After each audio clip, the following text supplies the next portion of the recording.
que esse debate acontece aqui na UERJ, né? Que é palco, que é lugar que sofre tanto com essa perda e com esses ataques aos nossos direitos, aos direitos do povo. Em primeiro lugar, eu gostaria de justificar o nosso adiamento de ontem para hoje, para contemplar a presença do professor Vladimir Safak, que demonstrou com a sua postura não só a solidariedade aos 23, o apoio aos 23, o apoio aos presos políticos, mas a importância de se compreender os significados da repressão e da criminalização da luta popular. Então eu gostaria de passar aqui na fala, inicialmente, para a Débora das do UERJ.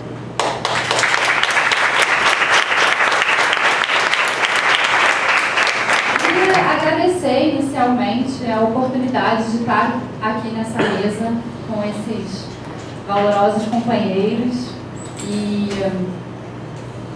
a gente tem vivido aqui especificamente na UERJ um período de muita luta, luta pela existência, pela sobrevivência dessa universidade e para que ela se mantenha também no seu caráter público, popular, e ousaria dizer até para que ela se torne ainda mais popular, né? Porque a gente sabe que a universidade ainda é um espaço muito elitizado, muito afastado, de difícil acesso, e por mais que a gente possa se orgulhar da UERJ ser uma universidade pioneira, não só no sistema de cotas, mas de cursos noturnos, na oferta de cursos noturnos, o que obviamente atende às demandas da classe trabalhadora, ela ainda assim passa por um processo seletivo de vestibular na sua entrada.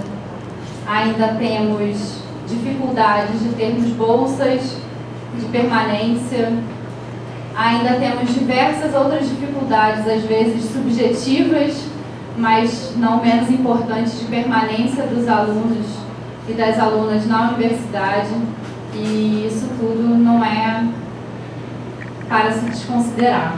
Então, é muito bom a gente estar aqui realizando esse evento na UERJ, mas acho que também vale mencionar a nossa luta, que ainda estamos nesse processo de luta, né?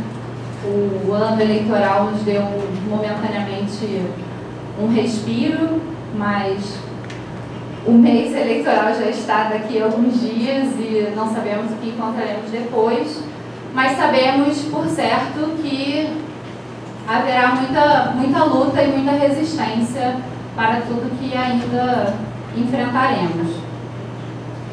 Bom, eu falo aqui em nome da UERJ, mas eu também falo como uma professora e como uma ativista, como uma geógrafa e como uma pessoa que vive seu tempo e observa os movimentos. E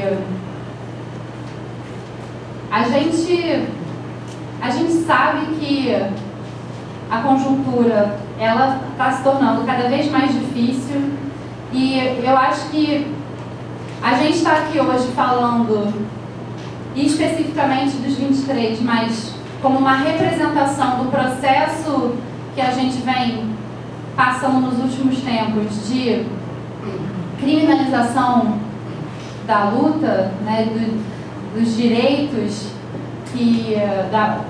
da luta por direitos, da luta para que nós não tenhamos uma precarização da vida naturalizada e aceitada, né, por todos nós.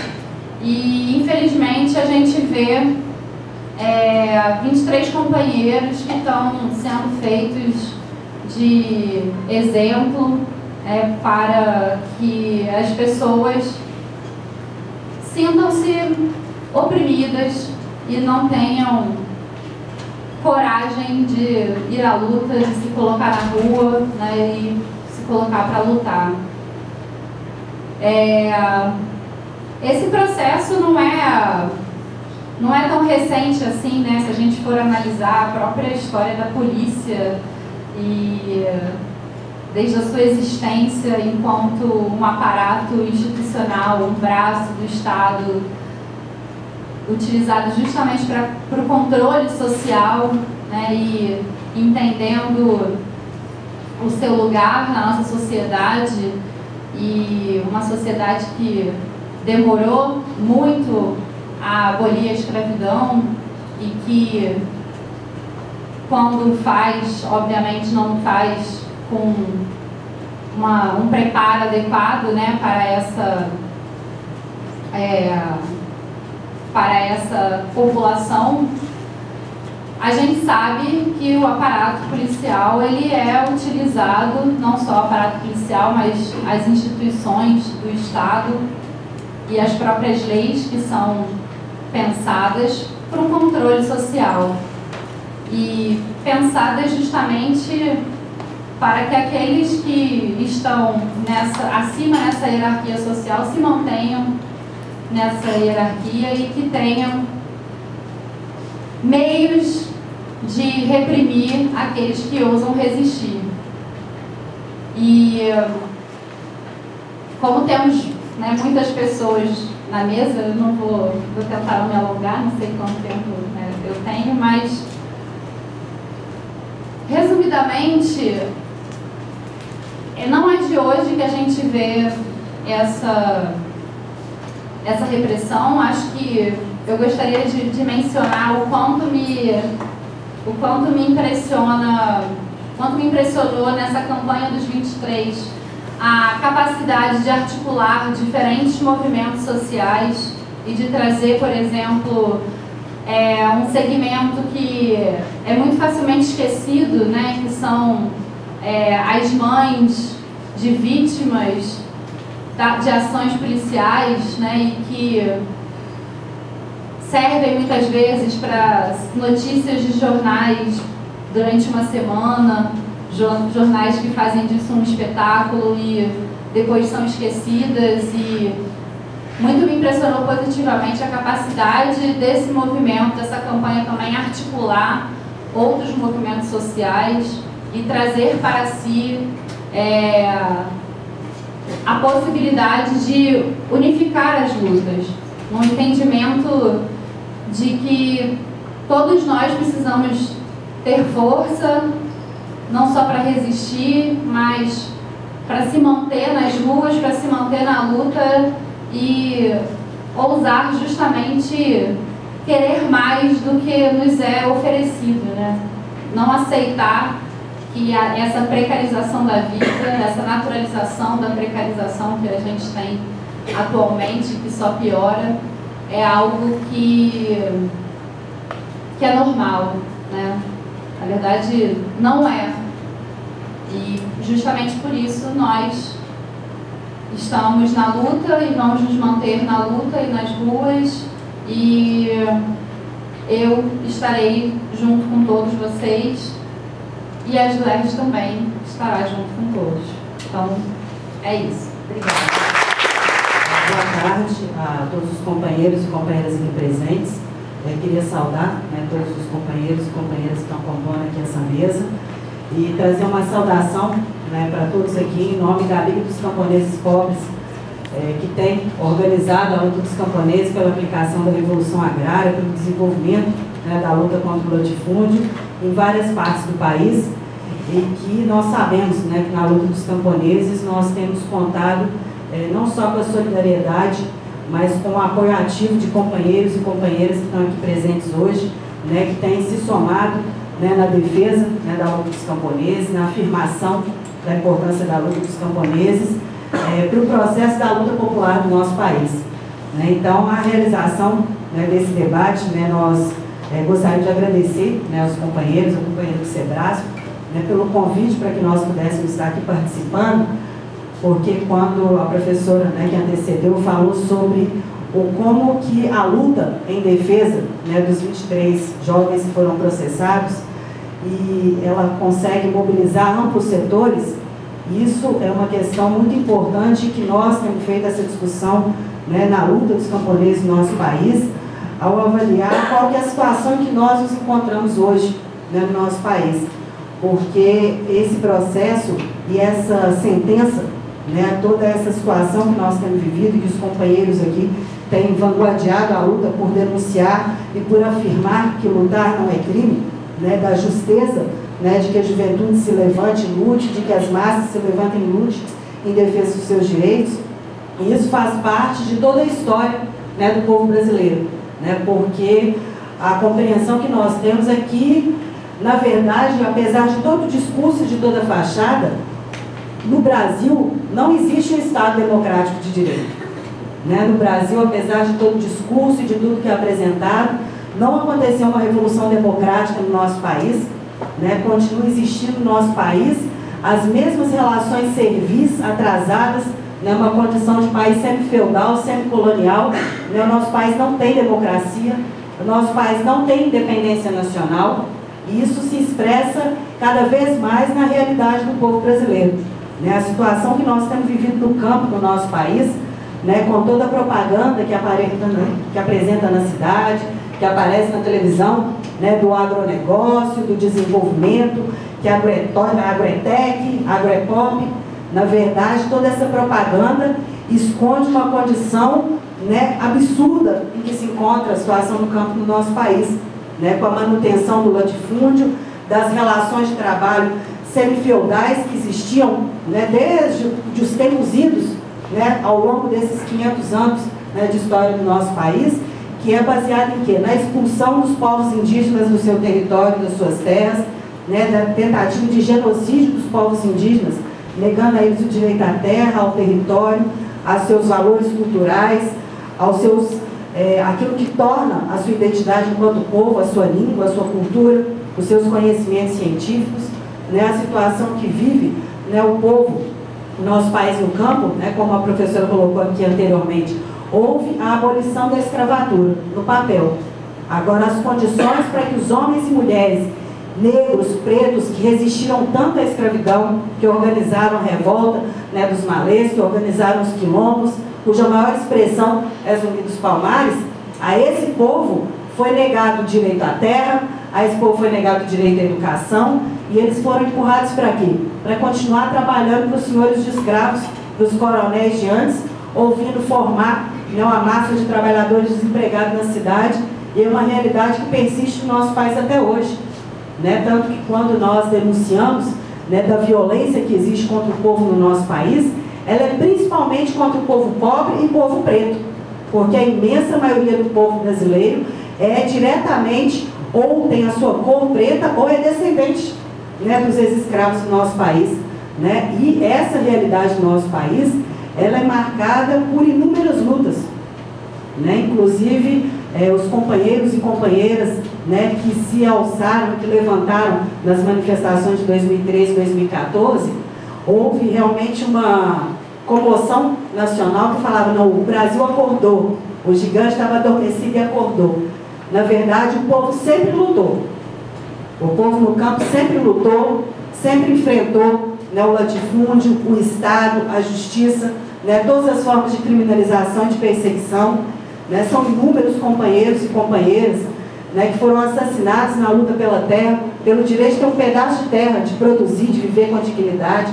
Né, companheiros que estavam dirigindo as lutas, companheiros e companheiras das massas, né, que estavam ali lutando e que são assassinados, né, pelo latifúndio, né, apoiados, sustentados e defendidos por aparatos militares desse Estado, pela polícia, defendido pelo judiciário.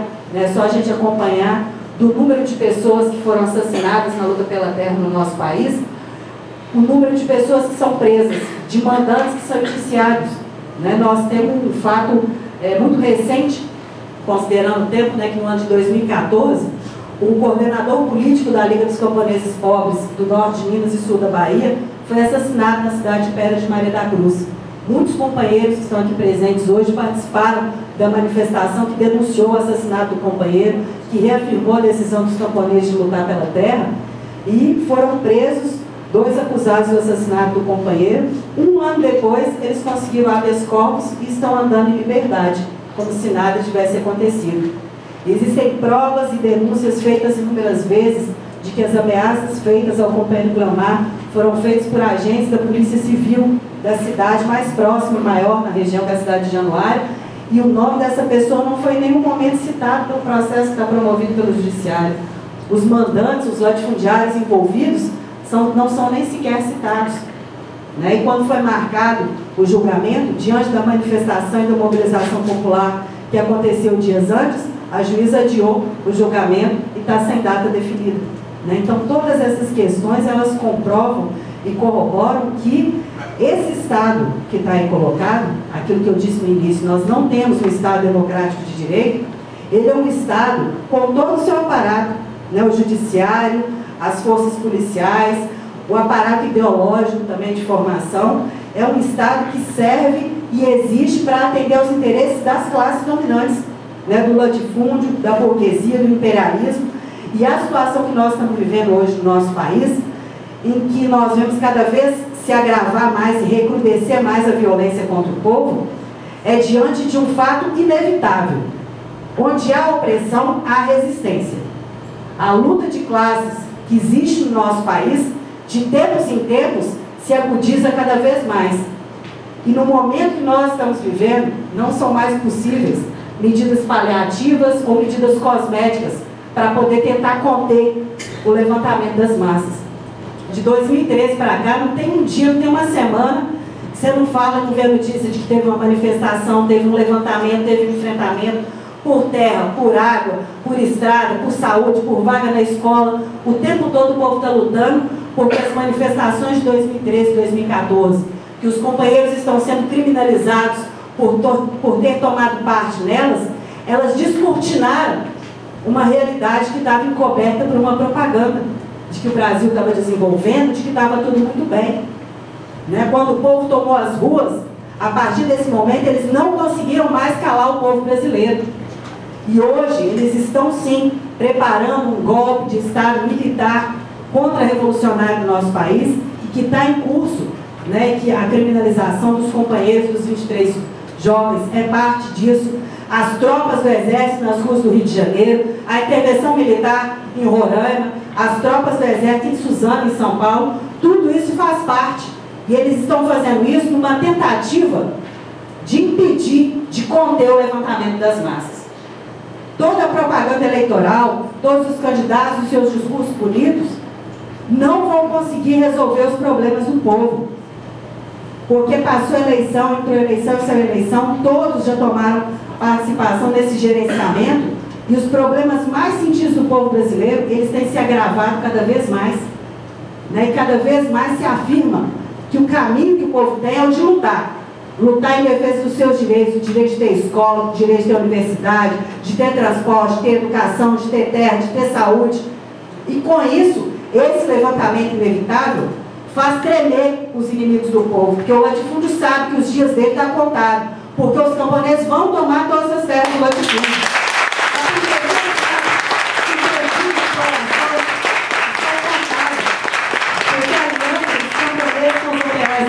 Vai derrubar esse Estado, vai derrubar os interesses do imperialismo. Nós vamos sim estabelecer a democracia no nosso país, nós vamos sim estabelecer independência nacional e soberania através da revolução no nosso país. A revolução que está pendente por anos no nosso país, por séculos, podemos dizer assim, mas que está nas nossas mãos. E hoje nós temos condição sim de levar isso adiante. E é por isso que eles têm atacado de forma tão feroz para poder tentar impedir. Mas as perspectivas não são negras e tenebrosas, como muita gente pode dizer, não. As perspectivas são brilhantes, porque nós somos o futuro. O povo é que é o futuro, só o povo que pode transformar a nossa realidade. Né? Então, eu gostaria de, mais uma vez, agradecer, né, e saudar, né, que a luta dos companheiros, né, realmente a luta dos 23, é a luta de todo o povo brasileiro. Lutar não é crime, rebelar é mais do que justo, é necessário, e é isso que nós temos que colocar em prática no nosso país. Rebelar-se é justo. Em 2011, obviamente, eu, como membro da rede estadual, né, venho me organizando e me mobilizando junto ao meu sindicato, que é o CEP, Sindicato dos Profissionais da Educação, tentando organizar a luta, né, de uma maneira geral, por direitos. Então, a minha militância ela não se inicia nesse momento, né, mas ela se intensifica nesse momento, né, assim que eu ingresso no magistério. E bom, 2013 acaba sendo um marco na vida, porque 2013 traz à tona uma série de contradições que por muito estavam invisibilizadas ou havia de fato uma tentativa de não aparentá-las, né, torná-las menos aparentes, e as pessoas vão para a rua. A princípio a gente não sabe muito bem o que está levando essas pessoas para a rua efetivamente, uma vez que a gente não tem um histórico no nosso país de milhões de pessoas numa cidade, numa rua, num dia, né? Isso é um susto a princípio, eu fico sem saber direito o que isso representa, mas a luta é um espaço extremamente pedagógico e eu sempre digo que 2013 me forjou, porque justamente eu aprendi muito na luta a partir de 2013, né? Bom, em 2013, 2014, a rede estadual, da qual eu faço parte, mobilizou greves massificadas, greves que contaram com a participação de inúmeros profissionais da educação. Foram greves que, inclusive, ajudaram movimentos outros, como em 2014, foi o caso do Não Vai Ter Copa, né? Então, a greve especificamente de 2014, que a gente mobiliza na rede, é uma greve que inevitavelmente se atrela, né, se vincula a outros movimentos sociais, dialoga com outras frentes de luta, e é bom nessa conjuntura que acontece especificamente as nossas prisões. Fomos presos no dia 12 de julho, né, de 2014, véspera da final da Copa do Mundo. Eu, particularmente, estava no metrô da Tijuca e fui seguida até o metrô e havia uma escuta telefônica que, na verdade, estava tentando identificar para onde eu estaria, para onde eu estaria indo, né, quem eu iria encontrar. E eu estava indo ao encontro de um advogado do sindicato, por já saber que haviam expedido os mandatos de prisão, né? Então, nesse movimento de ir até o encontro dele, eu fui presa, fui detida, né? Bom, ficamos presos em Bangu. A princípio a gente foi levado para a cidade da polícia. O mandato de prisão era um mandato que falava que estávamos cometendo crime de informática, né? E aí eu sempre repito isso, mal sei o que é um software direito, né? Mas enfim, isso foi o que justificou a nossa prisão. E da cidade da polícia a gente foi enviado para Bangu. Ficamos lá, numa penitenciária de segurança máxima, por 5 dias. Bom, pelo menos nesse momento específico a gente contou com o apoio, né, de integrantes da Anistia Internacional, com a Associação de Direitos Humanos da Alerj, que fizeram algumas intervenções específicas para assegurar, né, uma situação menos precarizada possível dentro desses presídios. Enfim, é uma conjuntura de susto e terror, porque a princípio eu não imaginava que algo desse tipo poderia ser articulado de fato pelo Estado.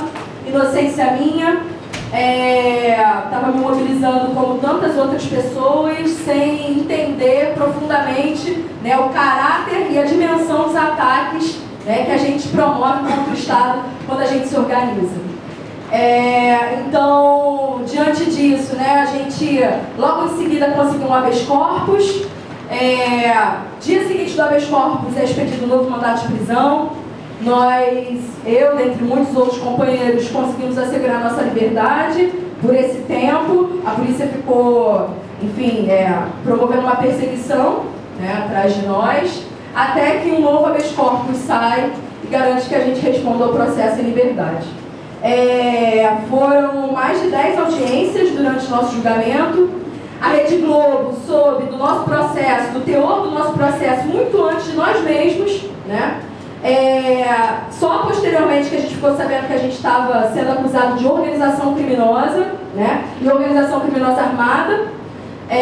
fomos para essas audiências nos defender disso, e durante as audiências surge uma nova acusação, que é a corrupção de menores, por haver dentre nós, né, a presença de menores. A argumentação do nosso processo é que nós estaríamos organizando uma superação para possivelmente explodir ou impossibilitar, né, a final da Copa do Mundo, o que é extremamente surreal. Nosso processo é frágil, ele tenta articular uma rede de contatos que inexiste, na verdade, né? Existe uma pluralidade integrante do nosso processo muito grande, pessoas que participam de diferentes movimentos sociais, pessoas que não se conheciam, algumas obviamente se conheciam, mas grande parte não se conhecia. E aí a gente vai tendo acesso a esse teor desse processo em si. A gente consegue verificar que existe uma lista de movimentos sociais que foram considerados perigosos, né? Então, dentre eles, organizações anarquistas, marxistas, e quando a gente é preso, eu sou perguntada se eu sou anarquista, o que eu sou, né? E durante o nosso julgamento, as nossas audiências, né, nossos companheiros foram perguntados se eles acreditavam em um processo revolucionário e como deveria ser. Isso aponta o caráter direto da perseguição política, obviamente, né? E é fundamental que isso seja dito para que se tenha dimensão disso. Pois bem, as audiências se encerram ao final de 2014, 2015, e a gente acredita que a nossa sentença vai sair cerca de 60 dias depois, mas a nossa sentença só sai finalmente em 2018. Bom, em 2018 a nossa sentença sai, pegamos 7 anos de prisão, né? A condenação foi de 7 anos de prisão. Para as pessoas que eram menores de 21 anos à época, a condenação foi a 5 anos e 10 meses de prisão. E a justificativa, né, da nossa sentença, ela é extremamente bizarra e ela mostra um pouco da conjuntura que a gente está vivenciando. Nos acusam de ter personalidade distorcida, né, dentre outras acusações. Então, personalidade distorcida é um termo extremamente lombrosioso, né, lombrosiano, e é extremamente bizarro que isso, enfim, seja colocado numa sentença nos dias de hoje. Várias associações de psicólogos lançaram notas em apoio e condenando esse tipo de acusação.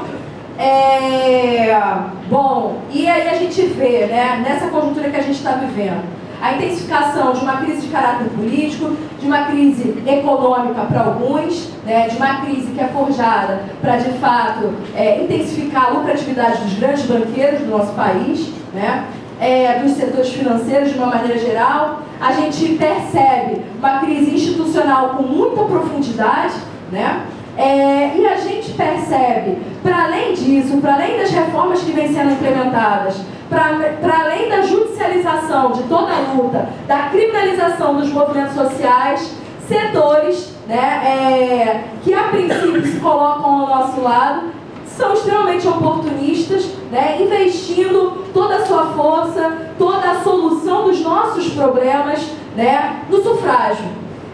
Como se o sufrágio, de fato, fosse solucionar o problema da ascensão de uma suposta onda conservadora ou do fascismo, de elementos fascistas, né? Como se o direito, a legalidade, a institucionalidade pudesse oferecer alguma solução do que a gente vem sofrendo. E o que a gente vem sofrendo é histórico, né? O que a gente vem sofrendo, né, é uma série de ataques, né, contra uma classe, que é a classe trabalhadora. A gente vem sofrendo com uma série de tentativas de apagamento intensificamente, né, de precarização, de todos os problemas que a gente vivencia no dia a dia dos nossos trabalhos. Nós não somos mais chamados de trabalhadores dos nossos trabalhos, nós somos chamados de colaboradores, né? Tentam apagar o registro da nossa história, né? Incendiam, fazem queimar os nossos museus, né? E ainda assim matam Marielle, e ainda assim respondem, né? Apontam para o povo brasileiro, né, que a solução para os nossos problemas é o sufrágio, é a eleição, é o voto. Então, assim, a gente está diante de uma conjuntura que é extremamente problemática, e eu acredito que cabe a nós, e aí já concluindo, né, tentar se organizar em cada espaço em cada lugar que a gente trabalhe, que a gente estude, né, a fim de que a gente, obviamente, né, problematize um pouco mais essa realidade, a fim de que a gente saia da solução de caráter aparente que vem sendo nos oferecida, né? Uma solução onde aponta-se que o problema, inclusive da corrupção, o problema do nosso país é a grande corrupção, né? E aí, mais uma vez, a institucionalidade superaria a própria corrupção. A gente precisa se organizar, a gente precisa mobilizar o chão das nossas escolas, o chão das nossas universidades e politizar cada companheiro e companheira, né, para toda essa conjuntura que a gente vem vivenciando, né? Lutar não é só um direito, lutar é a nossa vida, a gente luta porque é necessário e a gente não vai abaixar a cabeça, mesmo sofrendo essa série de perseguições. É isso, galera. Muito obrigada. Boa tarde, companheiras, companheiros. Saudar, em primeiro lugar, do UERJ e a Débora em particular, sem a qual esse debate dificilmente existiria. Saudar também com uma felicidade imensa o Vladimir pela presença. Ele está numa maior correria e a gente conseguiu esse tempo, essa brecha. E eu dizia para ele que a gente quer muito ouvi-lo e que aqui, claro que falar com o público eminentemente acadêmico é importante, a luta de ideias é fundamental, mas aqui, em particular, está 2013. As primeiras linhas de 2013 estão aqui. E eu queria também saudar essa nossa atividade e a nossa luta. E saudar junho de 2013, que é odiado e amaldiçoado à esquerda e à direita, como uma maldição. A direita, aliás, não tem muita dúvida, ela condena explicitamente. Dias depois da nossa condenação, o Estado de São Paulo soltou uma nota celebrando a condenação. Eu vou ler o trecho daqui a pouco. Mas a esquerda, dita esquerda, quem diria, também condena junho como um suposto marco da ascensão do fascismo, como se o caveirão, os milhares de assassinatos, a brutal repressão no campo não existisse. Não, eles existiam. Talvez eles fossem mantidos às sombras, pelo menos por uma parte da intelectualidade que não botava o pé ali. 2013 apenas trouxe o caveirão da favela para o centro do Rio de Janeiro. E talvez, na minha opinião, a grande imagem de 2013, pelo menos quando eu fecho os olhos, é essa. O caveirão que nós vimos ao vivo e as cores no centro do Rio de Janeiro. E lá ele foi botado para correr. Porque no centro do Rio o caveirão é uma geringonça inútil. Porque no centro do Rio ele não pode matar.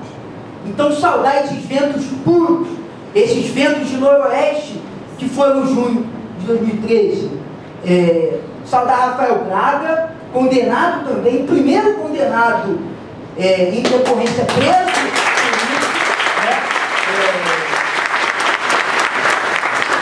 Rafael Braga teve a vida dele mais ou menos destruída após esse processo.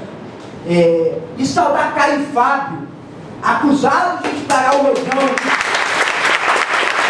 que matou acidentalmente em São Paulo Andrade.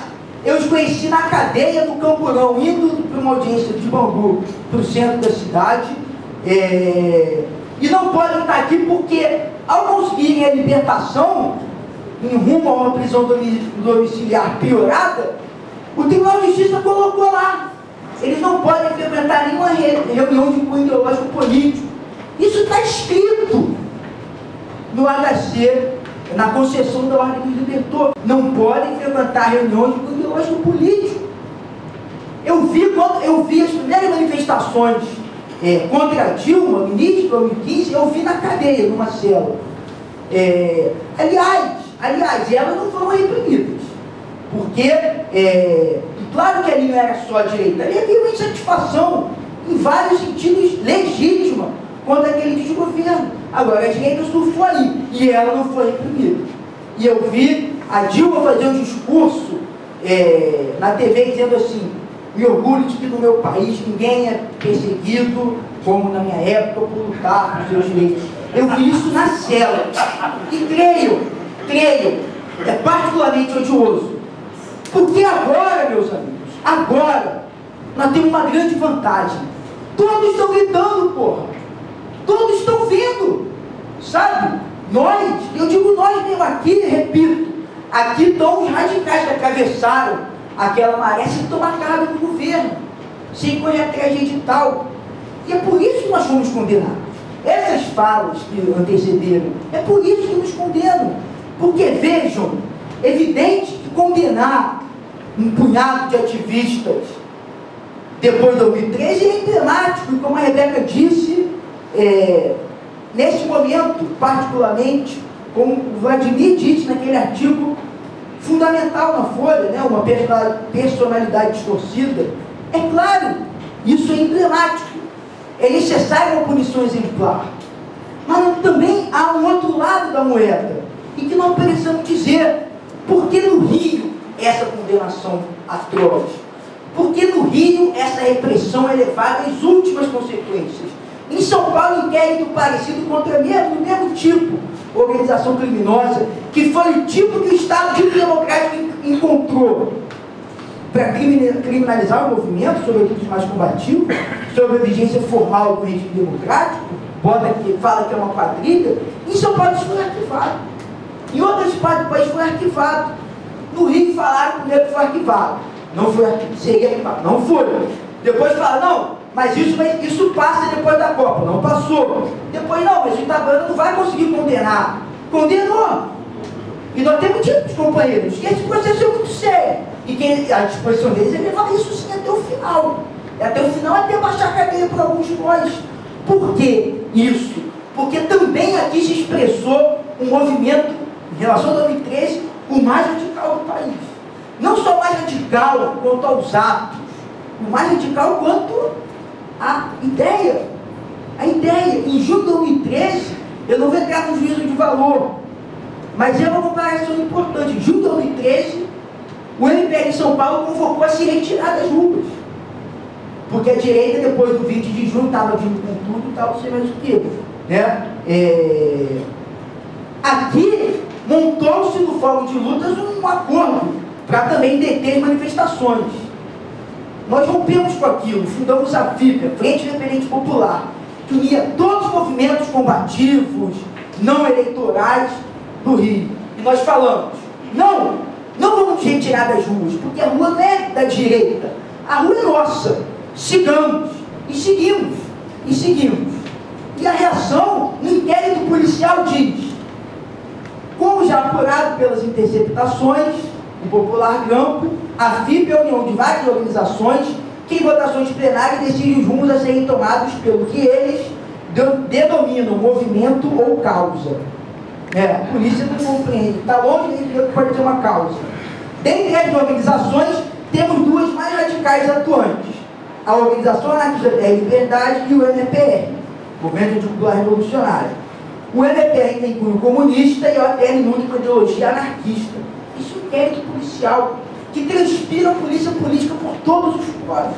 E eles seguem numa interpretação do ponto de vista deles até bastante lúcido. Eles dizem, o MPR, bem como o ATL, olha o que dizem os verdugos, não buscam pleito político nas eleições formais propriamente ditas.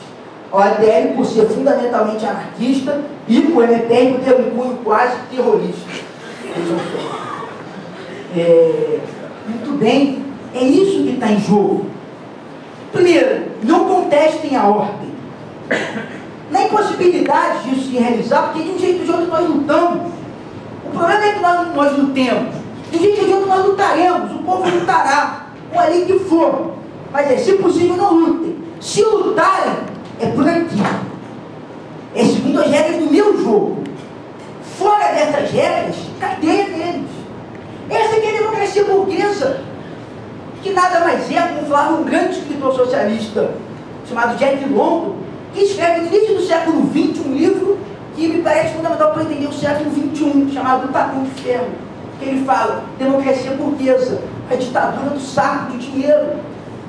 E aí, todos os seus refinados esquemas teóricos servem, no fim das contas, para defender o saco de dinheiro.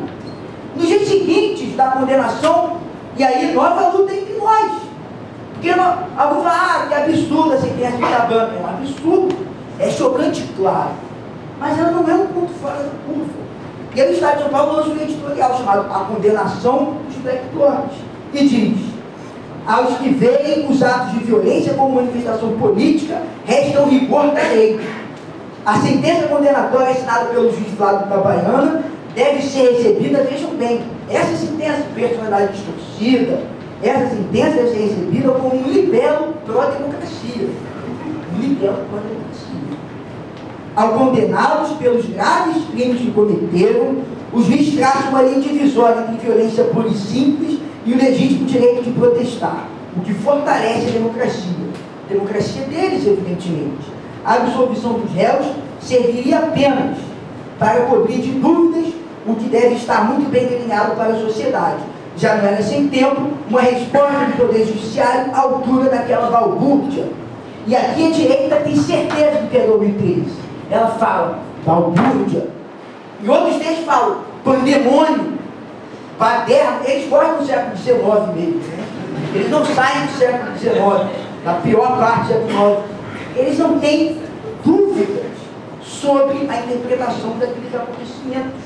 E nós não podemos ter dúvidas.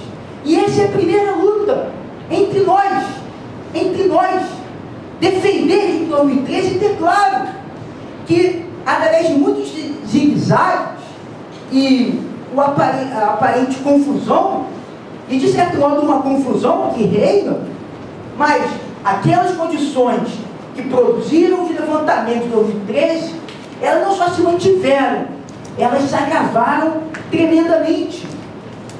E também o movimento popular independente, sem amarras, da velha burocracia, que convergia tudo para as urnas, esse movimento, fora disso, também cresceu. Ele também cresceu, não só a extrema-direita cresceu, nós também crescemos, porque nós tomamos as escolas e fizemos aquela máfia aparentemente imexível do Alckmin, aquele aparato. Ele ficou de joelhos para a juventude secundarista. A greve dos caminhoneiros botou de joelhos esse desgoverno Temer. E se uma central tivesse a oportunidade de chamar, que fosse na internet uma greve geral, ela aconteceria quase que porque ela tinha que acontecer. Portanto, nós podemos olhar para essa situação política e olhar o copo meio vazio. E só olhar derrotas, só olhar dificuldades, só olhar problemas. Temos o direito de fazer. Mas se nós olharmos assim, nós nos colocamos do ponto de vista da velha ordem. Nós temos saudades de pré-2013, nós temos saudades daquele tempo em que a gente falava, e mais ou menos nada se mexia. A gente tem saudade daquele tempo? Eu penso que não. As contradições que sempre existiram na sociedade brasileira só estão agora mais expostas. E nesse sentido é fundamental olhar o copo meio cheio. É preciso olhar o futuro. Ele não virá num passo de mágica. Nem quem está dizendo que vai ter uma revolução amanhã. Não. Mas o que nós podemos dizer com certeza é que a sociedade brasileira entrou num processo, naquilo que o Franz Fanon, num livro chamado Os Condenados da Terra, escrito há 50 anos. É impressionante como ele falando da sociedade colonizada, e você olha as favelas no Rio sob intervenção, estão lá os Condenados da Terra. Está lá a sociedade colonizada, dividida, cindida em duas. Está lá a cidade europeia, em alguns lugares da zona sul da Barra da Tijuca, e está lá a cidade colonial, nas favelas. E ele falava, essa sociedade chega um momento em que ela entra num ponto de não retorno, quando tanto colonizados como colonizadores olham e falam, isso que está não serve. De fato, isso que está não serve. E nós só vamos derrotar o fascismo, a extrema-direita, com mais luta. Não é abaixando a bandeira vermelha da luta de classe e levantando a bandeira branca da paz. É levantando mais alto a bandeira vermelha da luta de classe e é erradicando, puxando pela raiz aquilo que gera essa reação odiosa que nunca saiu do poder no Brasil, mas que vai ser tirada à marra. Por quem? Por nós. Saudações, seguimos a luta, ousar lutar, ousar vencer.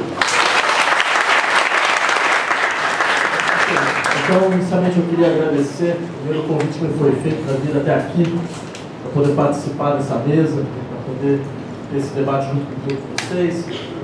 E gostaria de fazer 2 ou 3 considerações. Eu acho que a primeira ela já foi, inclusive, adiantada pelo Igor. A situação do Igor ela é muito feliz nesse sentido. Vejam, o que nós estamos fazendo aqui agora? Por que nós estamos aqui? Porque nós não estamos aqui simplesmente para prestar solidariedade a companheiros que estão sendo perseguidos de forma brutal e completamente injusta, pelo fato de terem se manifestado em 2013. Nós estamos aqui por isso e por muito mais. Estamos aqui para dizer claramente que, de fato, nós chegamos num ponto de não retorno. De fato, nós agora admitimos muito claramente para todos que nós estamos em ruptura. E esse é o momento de fazer isso de forma cada vez mais clara. A ruptura, uma ruptura em relação a todo o sistema de promessas que, de uma certa forma, colonizaram nossas atuações, colonizaram nossa capacidade de organização e de mobilização, e cujos resultados nós sabemos muito bem o que eles realmente produziram. Nós sabemos que este país ele se divide e um ponto de divisão fundamental é o que significou 2013. E essa divisão, ela reinstaura, ela reescreve completamente os elementos dentro dos jogos de força e da política, certo? É claro, nós sabemos muito bem, essa divisão ela não passa só entre a esquerda e a direita, ela passa entre uma certa esquerda e outra esquerda.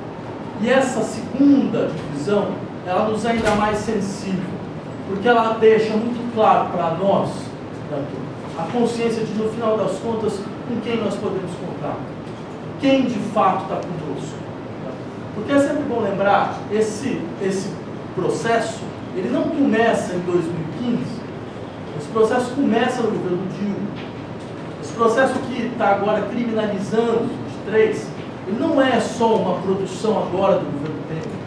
As leis contra o terrorismo não foram aprovadas só no governo Temer. Nós sabemos muito bem o que isso significa, não é à toa. Sabe, que nós ouvimos até hoje pessoas que até bem pouco tempo estavam lutando conosco, olharem para 2013 e falar que aquilo não foi só apenas a emergência do fascismo brasileiro, mas aquilo foi, na verdade, um enfraquecimento de um grande projeto, né, de transformação nacional, de um grande projeto de mobilização e de enriquecimento das classes populares, de fortalecimento das classes trabalhadoras. A única pergunta que nós temos a dizer é que grande projeto foi esse, que até agora ninguém conseguiu enxergar. Porque, é claro, não se pode, de uma maneira ou de outra, confundir a solidariedade que se tem num dado momento, onde a luta está muito claramente contra um elemento de um certo fascismo moderado da vida brasileira, que ganha então agora a densidade eleitoral, e que nos obriga então a falar, não, isto não, em hipótese alguma, mas nós não confundimos essa luta com a luta de fato que nos faz sair de casa, pensar, agir, mobilizar, organizar, escrever, brigar, que é uma luta por um tipo de sociedade que até hoje não mostrou no Brasil a sua realidade, e da qual nós não admitimos mais, em hipótese alguma, que ela continue ausente do nosso horizonte, nem que seja do nosso horizonte de luta. Porque o que querem, na verdade, é que nós nos acostumemos a um sistema de migalhas, nós nos acostumemos a um sistema mínimo de acertos, de gerenciamento sobre um modelo mais ou menos partilhado por todos. Vejam o que significa 2013. Fala-se que 2013 teria sido então uma revolta das classes médias. Revolta das classes médias. 2.050 greves só em um ano. Você já viu uma classe média fazer greve? Greve de bombeiro, greve de coveiro, greves de setores que não estavam organizados do ponto de vista sindical. Greves contra sindicatos. Manifestações de junho até novembro, isso não é uma metáfora, ininterruptas. Nenhum dia sem uma manifestação. Nós sabemos muito bem sobre o que essas manifestações se versaram. Sobre questões ligadas a direitos humanos, sobre questões ligadas a um modelo econômico que tinha se esgotado, sobre questões ligadas a uma democracia que não funcionava, sobre questões ligadas a uma exigência de trazer a soberania para as mãos do poder popular, que não estava na pauta do dia. Certo? Todas essas questões mobilizaram, todas essas questões criaram a dinâmica. E esta dinâmica é o que para muitos é insuportável. Por que ela é insuportável? Porque ela é a dinâmica de um outro tipo de sociedade que começa a aparecer. Uma sociedade completamente descontrolada. Não descontrolada no sentido de uma sociedade que tem a nostalgia de uma certa ordem que ela não consegue realizar. Mas uma sociedade que sabe que não precisa mais de uma ordem. Que ela não precisa mais de uma forma que de uma maneira ou de outra defina para elas quais são as condições para que as pessoas se transformem em sujeitos políticos. Então você precisa ser representado por alguém, você precisa representar alguém, você precisa estar em certa instância, você precisa falar, você tem que falar no interior desse espaço. Então, um tipo de sociedade que, por organizar a gramática dos nossos conflitos sociais, por definir de antemão qual é a gramática daquilo que mobiliza as nossas demandas sociais, ela esvazia toda a nossa força de transformação. Porque ela não nos permite produzir nossa própria linguagem, não permite nos fazer criar outras linguagens no campo político e fazer outras dinâmicas aparecerem e decidirem os espaços políticos. Então ela quer controlar de uma forma ou de outra. E esse controle, infelizmente, ele não está só na direita. Nós sabemos como, certo, vários setores da esquerda têm uma paixão por controle que agora é do patológico, que é da ordem daqueles que no fundo, a verdade é essa, têm medo e fazem de tudo, mas de tudo, para que o povo não apareça. Para eles, de uma certa forma, o povo ainda não apareceu. O povo ainda não existe. Alguns acham que o povo precisa ser educado, né? Como se, de uma certa maneira, nós devêssemos voltar à velha pergunta, Marx, no século XIX, e quem vai educar os educadores do povo? Quem se julga educador do povo? Porque é sempre essa questão, não, o povo ainda não está pronto para decidir. O povo, na verdade, é conservador. E todo esse tipo de coisa que faz com que, mesmo nos setores que deveriam estar ao nosso lado nessa luta, tenha-se sempre uma ótima justificativa, certo? Para, em hipótese alguma, colocar em prática o que significa soberania popular. E é isso, de uma certa forma, que define o nosso ponto de ruptura. Nós não vamos voltar mais atrás. Nós não vamos voltar mais atrás. Nós tentamos de tudo.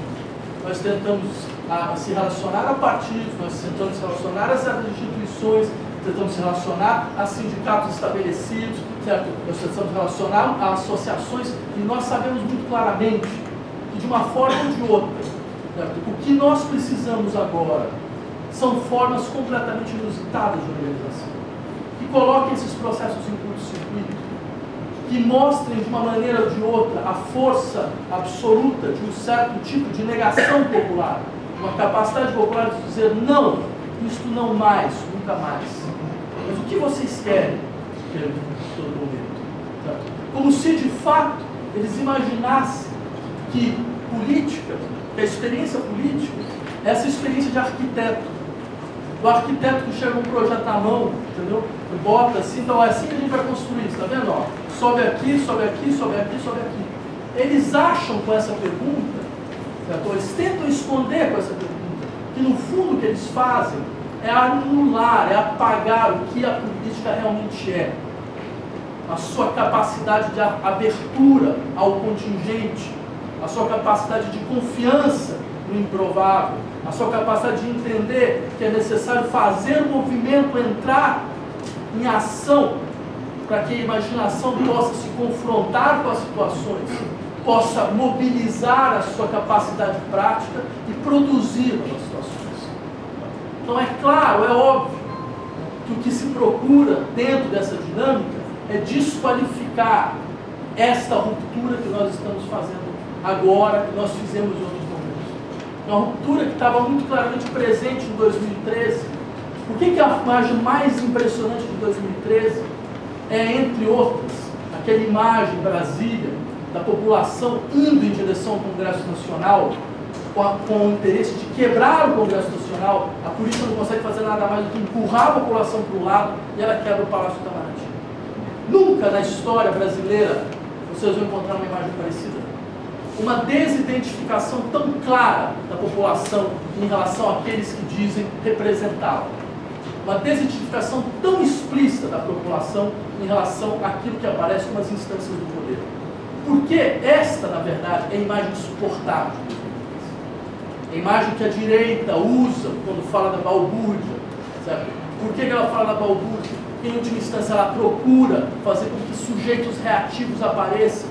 Esses sujeitos que, diante dessas imagens, eles pedem desesperadamente ordem, eles pedem desesperadamente, sabe, força, punho forte, capacidade, então, de reconduzir as coisas tais como elas sempre foram. Sabe? Com todo o aparato que nós sabemos muito claramente inserido, incrustado na sociedade brasileira, com o seu autoritarismo brutal, com a sua violência brutal, certo? Com a sua dinâmica de fascismo ordinário. É isso, é uma imagem como essa, que faz com que certos setores deviam estar agora conosco e não estão, certo? Falem dizendo, mas veja bem o que acontece quando se descontrola a sociedade. Veja bem o que acontece.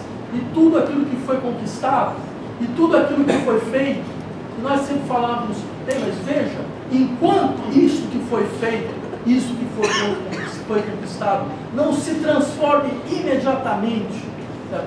Em uma transferência de poder do Estado para as instâncias da liberação direta, do Estado para o poder popular, tudo isso vai se perder. E tudo se perdeu em menos de 2 anos. Aquilo que parecia seguro, né?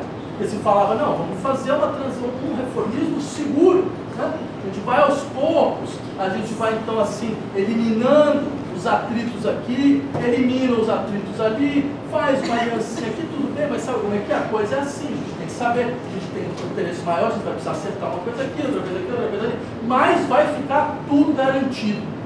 Se diz tudo dominado, né? Vocês veem? Tudo estava dominado. Tudo garantido. Em menos de 2 anos, tudo desaparece. Nós entramos numa situação de profunda vulnerabilidade, sendo obrigados, em última instância, a fazer um movimento extremamente urgente de mobilização e de luta, certo? Sendo que as estruturas que em dado momento faziam esse papel de indução já não funcionam mais, ou funcionam simplesmente para sua autopreservação. Funciona simplesmente pensando, antes de qualquer outra coisa, nas condições da sua própria autopreservação.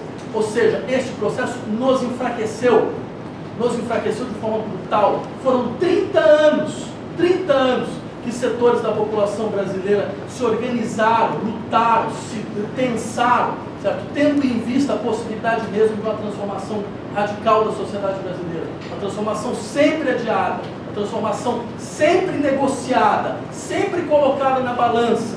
É sempre bom a gente lembrar, até então, o que foi a esquerda do Brasil. Foi uma esquerda que se organizava dentro dos consórcios populistas, foi uma esquerda que se organizava dentro do trabalhismo, se organizava dentro do getulismo, certo? Ou seja, foi tudo que a gente já conseguiu fazer. Só que, desculpa, isso era muito pouco. Isso era muito pouco para uma sociedade como a brasileira, que ela tem uma força inacreditável, uma plasticidade inacreditável da sua imaginação, que ela é capaz de pensar outras formas, que ela tem um compromisso com aquilo que apareceu antes de nós e já estava aqui. Lembre do Pierre Clastres, o antropólogo, falando que eram as tribos ameríndias, a sociedade sem Estado, as sociedades que não precisavam de uma estrutura unificada para poder organizar os seus processos, que só faziam isso em época de guerra. E enquanto não era época de guerra, então quem era o xamã? Era aquele que tinha só 2 funções, dar e receber presentes. Ele só ficou uma, né? Só dá, agora não só recebe. Uma coisa, dar, né? Só recebe e não dá, na verdade. E fazer a palavra circular, né? Fazer os discursos. Ou seja, desde o início, nós sabemos que nessa terra o que funciona é, entre outras coisas, a anulação de qualquer tipo de poder que queira se colocar acima das nossas cabeças. Desde o início a gente sabe que vai voltar para isso de uma forma ou outra. Simplesmente para dizer, nós sabemos, nós somos filhos de um processo, de um pacto, de uma conciliação, de uma coalizão que se dizia necessária, que quando a gente sai da ditadura militar, necessária para que nós tivéssemos uma paz social. E nós sabemos muito bem o que é a paz social no Brasil. A companheira os camponeses sabem muito bem o que significa paz social no campo brasileiro. Vocês sabem, aqueles que vêm das classes mais desfavorecidas, que vivem em situações mais vulneráveis, sabem muito bem o que significa a paz social brasileira. Esta paz social que nos paralisou, que impediu, de uma maneira ou de outra, nós conseguíssemos realizar o nosso próprio destino, que é trazer a soberania para nossas mãos, trazer o desenvolvimento da nossa capacidade de decisão para nossas mãos, sem que ninguém chegue aqui e fale em última instância quais são as condições de existência, quais são as condições de representação que devem ser respeitadas para que isso realmente exista. Este processo, ele ainda está aqui, agora. É ele que vai nos mobilizar daqui para frente. Nós não temos mais lideranças.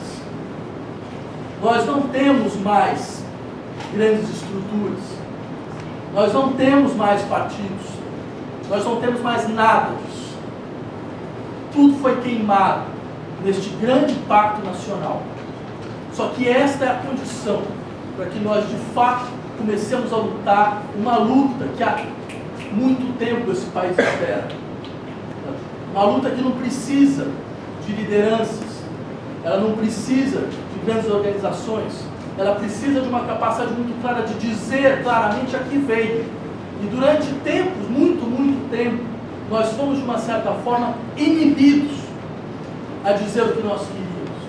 Como se falar, não, nós queremos uma transformação radical, fosse um delírio, fosse coisa de gente delirante, fosse coisa de centro acadêmico, de universidade, entendeu? O cara que ficou lá na época do centro acadêmico, seus 18, 20 anos, certo? Eles queriam, desde já muito, certo? De uma certa forma, nos criar uma caricatura de um desejo que não é só um desejo legítimo, que é um desejo, na verdade, que move e que sempre moveu as sociedades.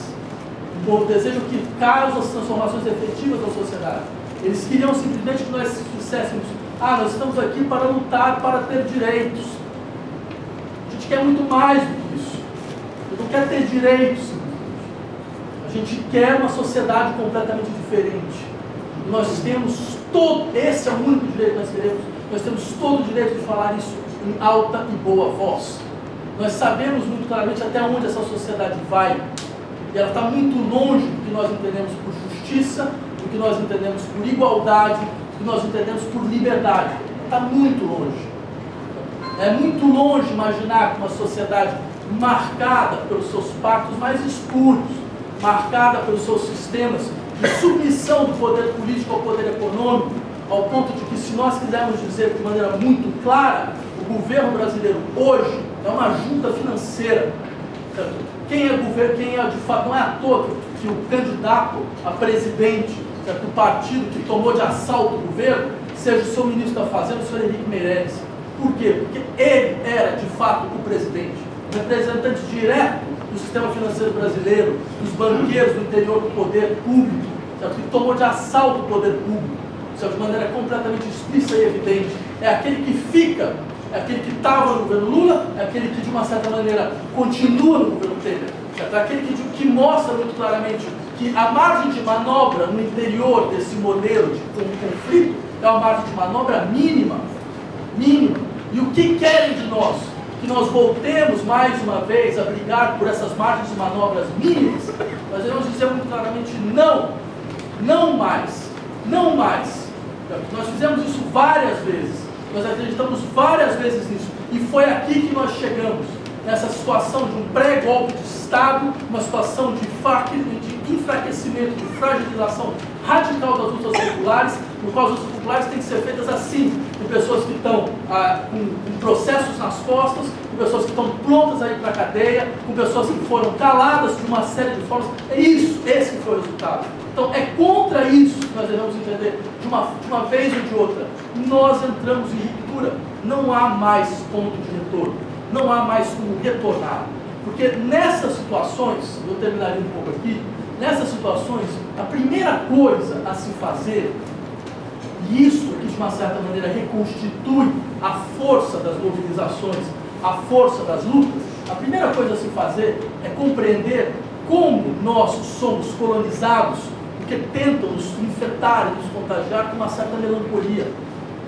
uma melancolia daqueles que, de uma maneira ou de outra, choram pelos objetos que foram perdidos, pelas lideranças que se perderam, pelos tempos que eram mais fáceis, pelos acordos que eram, de uma maneira ou de outra, permitiam uma vivência melhor, certo? Esse é o jogo. E a primeira coisa que nós devemos fazer é contra esta melancolia. Nós não queremos mais voltar a isso. Nossa saudade não é de 2010, não é de 2008. Nossa saudade é de 2025, 2030, 2023. É o que vem. É o que vem. E com certeza é muito diferente do que nós temos hoje. Agora, é claro, aí eu terminaria desse ponto. Porque um dos jogos fundamentais é fazer com que todos nós dizemos, mas veja, a situação está tão frágil, é muito mais provável que em 2020 e pouco nós estejamos numa situação muito pior do que essa, que é melhor a gente aproveitar as situações que nós temos agora. Esse é o jogo clássico. É dizer, em última instância, o futuro é completamente negro, completamente opaco, é uma neblina. O presente pode não ser muito grande coisa, mas é o que a gente tem. E é melhor segurar aquilo do que se jogar na neblina. É melhor se jogar aquilo do que operar no meio da névoa. Esse é o jogo clássico. Só que veja, ninguém sabe o que pode ocorrer à frente. Ninguém sabe. Só quero lembrar para vocês um fato. Tá? Em 2011, estava no Chile, estava lá conversando com alguns amigos, também professores, sobre o que poderia acontecer no Chile. Afinal de contas, mobilizações, estudantes, todo esse tipo de coisa. E todos eles deram explicações as mais perfeitas, academicamente as mais precisas possíveis, mostrando que nada poderia acontecer. Nada poderia acontecer. Afinal de contas, toda essa juventude tinha sido criada dentro do horizonte piochetista, era muito individualista, cada um pensava só nas suas carreiras. Veja o estudo que saiu, há 5 meses atrás, veja esse survey, veja essa pizza, veja esse gráfico, veja só, não é possível. Não é possível. 3 meses depois, 300 mil pessoas na rua pedindo educação pública gratuita, certo? E não saíram de lá até conseguir, de uma maneira ou de outra, agora, por exemplo, você tem no Chile, uma educação completamente diferente. Então, 2 coisas. A primeira, nunca acreditei no intelectual. Isso eu faço intelectual. Sempre é.